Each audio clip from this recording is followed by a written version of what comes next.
Hey everyone, welcome to the Redmen TV and your match preview show. I'm Dan Clubb, that's George James, that is Ian Young.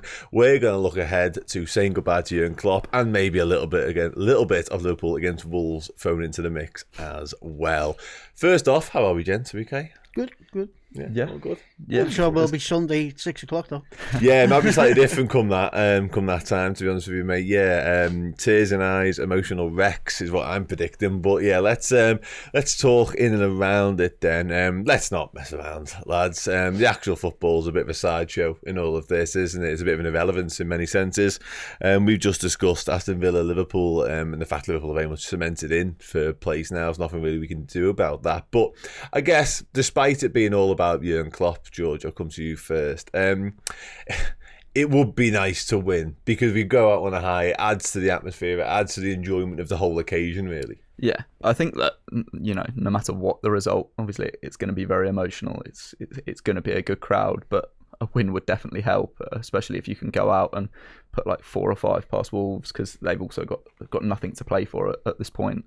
It would just be a good way to end Klopp's reign. Obviously, the last few weeks have meant that the end to Klopp's time at Liverpool is going to be a bit disappointing compared to how we thought it would end when he first announced he was leaving. Mm-hmm. But to go out on a high like that, I think would definitely be good and definitely do Jurgen Klopp justice.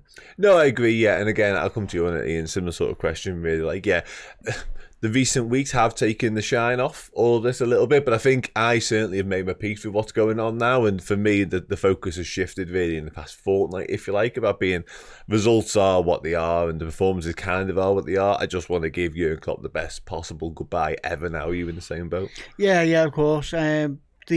The thing for me is as emotional as we are about Jurgen Klopp leaving us, how much the players feel now and how would it not affect them the last few weeks? I mean, I don't want to make excuses for what's been going on, but it must have been a turbulent time in that dressing room for them guys the last few weeks of what's going on, because not many managers nowadays stick around for 9 years at a club. It doesn't happen that often, and he'll be like a father figure to some of them players, and he's walking out the door at the end of it. So it's going to affect them as much as it's going to affect us. We talk about not just leaving, not a manager, not just leaving, the man's leaving. Yeah. They will see a lot more of the man than we see. We see the manager mostly, and we see the guy in front of the cameras, and that they will see more of the man Jurgen Klopp than any of us will ever see. So you can't tell me the last few weeks has not affected them at all. No, 100% agree with that, absolutely, yeah. And yeah, we've seen glimpses really of Jurgen Klopp, the human being, down the years, and it's been a joy, an absolute joy. And I've said it ever since it was announced, or he announced that he was going to leave, that the football side of thing is one thing, but you're right, we're replacing the irreplaceable in Jurgen Klopp because of what he means in terms of like a statesman and an ambassador for this football club. It's going to be really, really tricky, and it's going to be really hard to say goodbye on the weekend. Before we come back around to sort of the Klopp stuff in the game and all that sort of thing, we quickly touch on Wolves. Currently in 13th place. They've lost 4 of the last 5 games actually, so they are very much sort of on the beach territory, I think it's fair to say. Gary O'Neill's done a wonderful job there, he really has. And their recent results aren't particularly pretty either. They got beat at the weekend at the hands of Crystal Palace. They've also absolutely destroyed by Man City recently, 5-1, and they are conceding goals, they are conceding chances, which I guess as well, George, speaks to sort of the freedom they're playing with now. They probably saved a good number of weeks ago, really. They probably sort of foot off the pedal a little bit and just gone similar to us, really, in more recent times, kind of what will be for the rest of the season. Yeah, they didn't start the season particularly well, but I think definitely since Christmas they've known that they're safe. Even before it was mathematically confirmed that they've known, and they have probably always just been out of reach of that final European spot. So it must be a bit of a weird season for them, because they are playing some decent football, creating chances, conceding a lot of chances. But as a Wolves fan, I think you'd be pretty happy with this season. So yeah, it's one of those. I think they're well and truly on the beach now, and I'm sure there are a few players in that Wolves team that would love to turn up and spoil Klopp's farewell, but hopefully that won't happen. We've played them on the final day of the season what feels like a million times, and we always seem to get a decent result, so hopefully that can carry on. It'll be nice to actually be able to enjoy it this time without the stress of worrying about other results and trying to check what's going on. I remember that game against Wolves on the last day of the season 2 seasons ago, just desperately trying to check what was going on in that Villa City game, and it would be nice to just be able to focus 100% on the football on Sunday. Yeah, an absolute rarity. But as you rightly say, playing Wolves on the final day in the sunshine at Anfield is definitely not a rarity. In terms of danger men, really, for Wolves, then, I mean, we touched on it there. I think Aït-Nouri's definitely one of them. He's a brilliant season for them. Hwang as well. But I think Matthias Cunha, Ian, is one of the ones we're going to have to keep a really close eye on, because he's really come to the fore in recent times. And as we mentioned on the show we've just done prior to this, Liverpool are not watertight at the minute at the back, far from it. And I think, as much as Jurgen Klopp jokes about the fact that, the defence is the problem, good luck on the slot sorting that out, we are now without a clean sheet in the last 10 games. To go out in style, to go out on a high, it would be nice to see us just be a bit better at the back, I guess. I wouldn't count on it. I think Sunday, he's just going to tell the players to go out there and enjoy themselves. I think I'd be very, very surprised if Liverpool keep a clean sheet. But also, Liverpool being Liverpool, I wouldn't be surprised if we went. I'd be totally shocked. Wouldn't be shocked if we went and did keep a clean sheet and just let Klopp go on that last game with an actual clean sheet. You know what I mean? But I don't think he will be given his most important and rousing team talk he's given in the past 9 years. No, perhaps not. Perhaps not. It won't be Barcelona-esque, I wouldn't have thought. No, you're probably right on that. Just on that note, actually, I was thinking this morning, I'm gonna ask you guys your opinion. What would be the most vintage Klopp way to win this game, would you say? If you're going to sort of encapsulate his era in one type of victory, I mean, based on this season alone, it'd probably be just a 3-1 win after going 1-0 down in the first 5 minutes. But how do you, because we've had the 5-4 against Norwich, we've had all kinds of mad results down the years and mad ways of winning games. What would be the capper really for you in this, Ian? 3-3 in the 92nd minute and a 4th goal. Yeah. In the 93rd. Joe Gomez winning. Yeah. That's the one thing missing really from his entire tenure, isn't it, George? That Joe Gomez goal again. We touched on it in the Final Word show when he squared it, shot for Gakpo's goal. If Gomez, I've seen a few people last night. I'll ask you this actually on Twitter, saying if we got a penalty, let's say we're 4-0 up and we get a penalty, is there a world where Joey steps up? No. Just Salah won't let him. It'd be nice. I think Klopp said in the past that he wouldn't ask him to take it just so that he can score. And equally, I don't know whether Gomez would want his first and only goal for Liverpool to have been a penalty that he was sort of handed.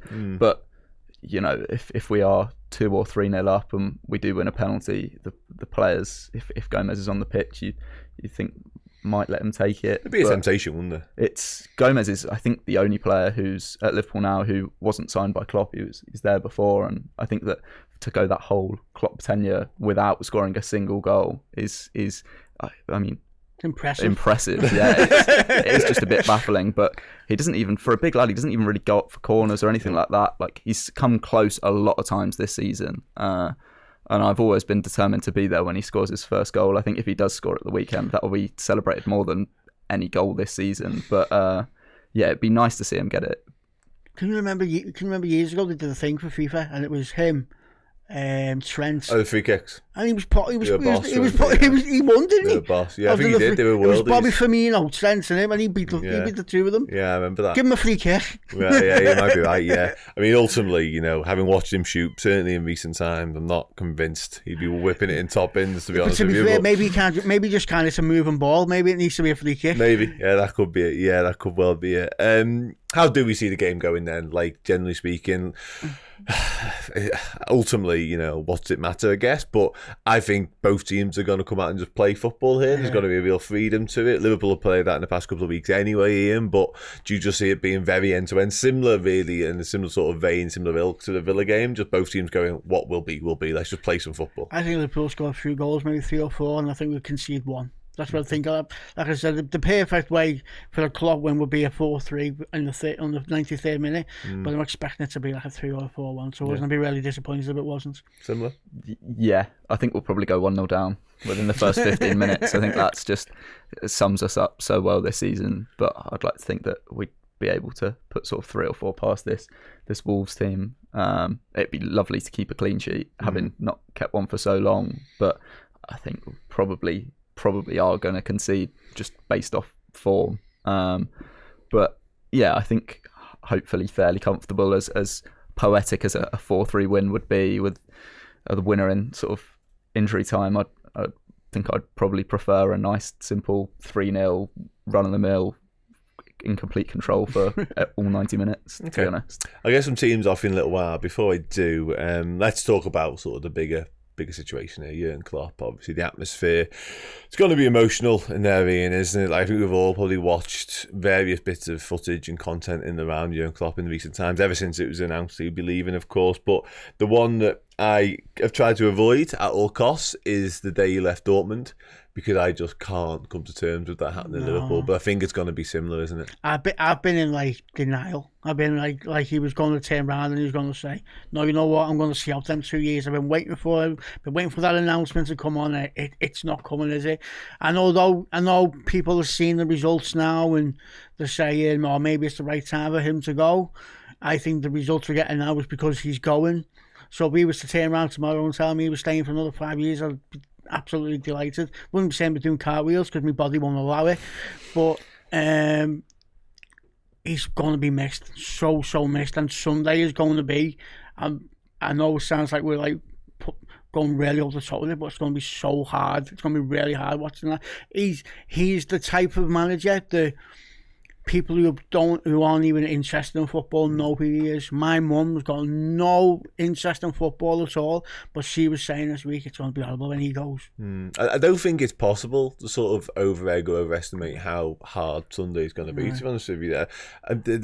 We've all romanticised Jurgen Klopp's departure ever since, like I say, the day we found out, but whatever it comes about and however it happens, albeit only with the one trophy now, we would have all loved to have been with more. But George, I'll get your take on it. Like, it's gonna be a tough old day. Yeah, I mean, it was hard enough at the end of last season saying goodbye to like Milner and Firmino, and as much as they've done for Liverpool, you know, their contributions nothing compared to what Klopp's done. And I think that I'm glad that he did announce it before the end of the season, because I mean, definitely, I would assume most Liverpool fans the same have had a bit of time to process it, and all the news and conversation about who the new manager is going to be, I think, has sort of helped process that actually it is real. If you know, Sunday's game had finished and he just came out at the end and went, right, I'm off, I think that would just just devastate everyone even more than it's going to when he does go. But it's I think quite unique. I don't think, obviously clubs have had it. You look at Sir Alex Ferguson leaving Man United, but I think very rarely you get a manager go out when he's still so respected and loved by all of the fan base. You look at Wenger when he left Arsenal, you know, that it's a very divided fan base on him at the time. I don't think you'll find a single Liverpool fan who's happy that Klopp is going and who doesn't want him to be Liverpool manager. The ones who were saying they're pretending. Yeah. I certainly hope so, because there shouldn't be any of that. Yeah. There shouldn't be. There really shouldn't be. And as much as recent weeks, results, performances, etc., haven't been ideal, they just haven't been. It's Jurgen Klopp. Like, he's been absolutely sensational. And you know what as well? He's gone out there and he's fought for us. Like, the times he's gone and he's fought with the media and stuff like that. If we just step away from being the Liverpool manager, he's been a figurehead for the other managers in the Premier League. And how many times has he complained about how many games they're playing?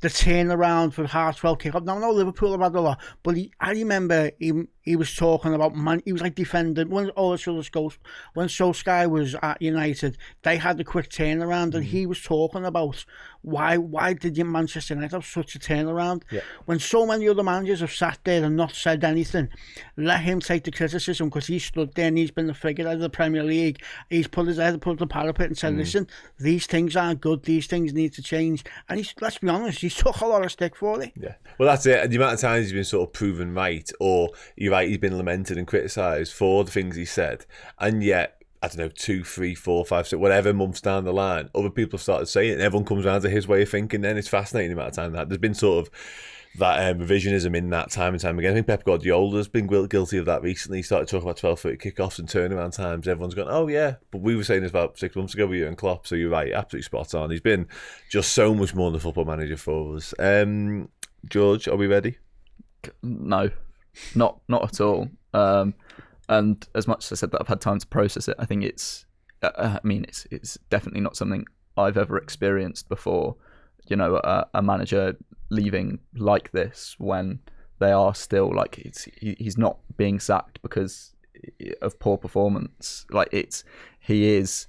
I don't think anyone was expecting it when he announced that he was leaving. I remember watching that video and sort of Jurgen Klopp, a message for the fans. I immediately thought it was going to be a contract extension. That's what popped into my head. And watching that, I mean, I was shell shocked that he was leaving. I don't think anyone could have at the start of the season predicted that this would be Klopp's last. I think if he'd left at the end of last season, it almost would have been a bit more sort of not expected, but you could understand it more. Whereas especially at the time when he announced he was leaving, obviously he's got his reasons, I think, fair enough, but we were on the up when he announced that, and it's gone on to be, I think, a better season than a lot of people would have predicted we'd have at the start of the year. I think obviously expectations have to change as the season goes on, but if you'd said third and a League Cup to me on the last day of last season and moving in the right direction, I definitely would have taken that. I think it very easily could have been another season like last season this year, especially with some of the injuries that we've had. Mm-hmm. So yeah, I'm definitely not ready, but I'm gonna have to be by Sunday afternoon. You are unfortunately. Time waits for no man. Ian, same question to you, mate. How you feeling?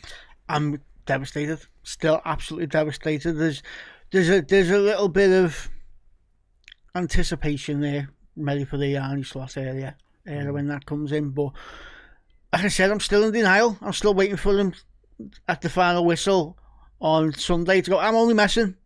I'm staying. I'm going to see out my 2 years, and I know that won't happen. Like I said, the results this year are happening. Me personally, I think they've happened because he's going. I think if he's not going, I think we did the capitulation. And I don't think I'm on with again. I want to say I think we've capitulated at the end of the season. I think that's happened because Klopp's going, because I think it's gotten to the players' heads. Yeah, I'd make you half right on that, to be fair, because I think a lot of sort of the emotions and the psychological impact, I think we were playing off the emotion of it. It's sort of doing us a favour for large parts. But when you get a couple of shaky results, that's when it sort of goes the other way and it works against you in a sense, you know what I mean? Because everything's so high because of Klopp going, and everything's so low because he's going as well. You know, it's hard to get that middle ground. I think that's definitely sort of played into what's been a disappointing end to the season. But yeah, you know, two ways about the atmosphere and the emotions on Sunday are going to be, tantamount. It's going to be one of those days. Team-wise then, I think we're expecting much of the same, really. Do you see many changes, Ian? Do you think it'll be similar? No, I think it'll be the same. I think Robbo will come in. I think Robbo will come back in. Yeah. I'd stick with the two centre-backs. I think Kwanzaa now, I know it's not, like you said, Klopp said it's not his problem anymore. But for me, I think Kwanzaa's, I think he's going to be the first right centre-back. I think he's in there over Canate now, where he's played this season. I don't think you can rightly drop him now. I think if he's fit, he has to play. He may bring Nunes in, just because he's such a fan favourite and it's at Anfield. But I don't see much difference. I think the midfield will be the same. Yeah, same. George, similar? Yeah, I'd imagine so. I think probably Nunes will come in. I think Klopp, as much as people are starting to sort of lose faith in him a little bit, I think he's a Klopp signing, a player that Klopp absolutely loves. So I think he'll probably start over Gakpo. But it's one. I don't think it really matters to Klopp what team he puts out. And as much as I'm sure he wants a win, I think he'll probably just potentially pick his favourites for his last ever game. Play himself as centre half. He could bring all kinds of people back if he's picking his favourites. Yeah, absolutely. No, I think you're right. I think it's going to be about the occasion, the atmosphere, and the emotions, as opposed to the actual result and performance. So I'm sure Klopp will be focusing very much on getting the win, because again, he'll want to go out with 3 more points under his belt, and on a little bit of a high if he possibly can. I'll get your score predictions in just a moment before we do have a quick look at some of the other Premier League games going on. Obviously, it's all about, could all be about the title race at the weekend. It's going to be a fascinating watch across the Premier League on the final day. Of course, we've got, I'm just getting them up now, 1 second, obviously Liverpool Wolves, you know about that one, and then we have Sheffield United, Spurs, Luton, Fulham, Brighton, Manchester United, Man City, West Ham, of course, Arsenal, Everton, Brentford, Newcastle, Crystal Palace, Aston Villa, Chelsea, Bournemouth, and Burnley, Nottingham Forest. Yeah, not as many talking points there as I think the Premier League would have hoped or expected a few weeks ago. So it all ended in a little bit of a damp squib, certainly from a Liverpool point of view, unfortunately. However, all focus instead turns to Jurgen and sending him off in the best possible way. Right then, score predictions, gentlemen. Ian? I'll go 4-1. Ooh. I'll go 3-1. Any goal scorers going to trouble you? I can see Virgil van Dijk header. Okay, yeah. That'd be quite Klopp-esque. And I like Virgil van Dijk header. Maybe Robbo tapping. Always on the final. Yeah, Robbo tapping, and then say a Mo pen, and a Nunes will get one. You got anything mad that might happen? Happen? Yeah, Klopp at the end. Is there anything? Klopp might get sent off because he doesn't need to worry now. The first decision goes his way. He's going to come on and do a wrestle move on. Yeah. I mean, I'm really intrigued to see his last presser. Going to be fascinating. That's going to be Klopp's last presser is going to be incredible. Cinema, that could be absolute cinema. I'd be getting behind my couch if I was a referee. George, same questions. Yeah, I'd like to see Gomez score. Don't think it's going to happen. I think a Salah goal would be a nice way to sort of round it off. I think Trent as well, if he could get on the score sheet. He's sort of not been made by Jurgen Klopp, but you know he's probably the standout sort of player that Klopp has brought through at Liverpool. I'd like to see a Nunes goal as well, to be honest. I think that always gets the crowd up and going. Certainly does. Maybe Harvey Elliott as well. Yeah, that'd be good. Passion project. That'd be a nice story. Yeah, nice fitting end. And just in terms of sort of after the final whistle in front of the cop, that's going to be something, isn't it? What's he going to be doing? Crying? Yeah. I don't know whether he'll come out and do a speech. I know he spoke to the fans when he left Dortmund. But I think obviously you get the normal lap of honour and everything. I think that potentially it could be the last time we do see a few players as well. So that is sort of something to be aware of. But the last day of the season's always a bit of an emotional one. But yeah, I think it'll be all about Klopp. I mean, the send-off that we gave Oxlade-Chamberlain and Naby Keita a few years ago when they left on a free, I'm expecting some sort of big things. I imagine you'll probably see Kenny Dalglish down on the pitch. You'd like to see someone from FSG there as well, and some sort of plaque or something like that. From Bobby. Yeah, I'd like to see a few of the players come back. That'd be lovely. Bobby on the pitch. Origi maybe. Oh, I feel like it's going to be. I don't think anyone really knows what to expect, but I'd be surprised if he didn't speak to the fans in some way. And yeah, I think it's going to be hard. I think that Anfield will probably be full for at least an hour and a half, 2 hours after the game. Could be longest ever. I wouldn't be surprised as well if he at some point he's carrying his little gang with him on the pitch. Yeah, when the primary reason as to why he wants to take this break. Yeah, we can't be that would be like him telling us, "This is why I'm going. This is why I can't, because I'm going with it." You thought you were emotional a minute ago. Right, okay, Sam, thank you very much, gents. Massively appreciated. Thanks for watching, listening. Take care. Yeah, it's going to be an emotional one. Strap yourselves in. We'll have you covered from every possible angle as ever at Redmen TV. See you soon. Goodbye. Thank you so very, very much for checking out the video. If you enjoyed it, drop a like. The season is now well underway. If you need extra Redmen content, be it podcast, videos, documentaries, interviews, and general shows, fill your boots on redmenplus.com today.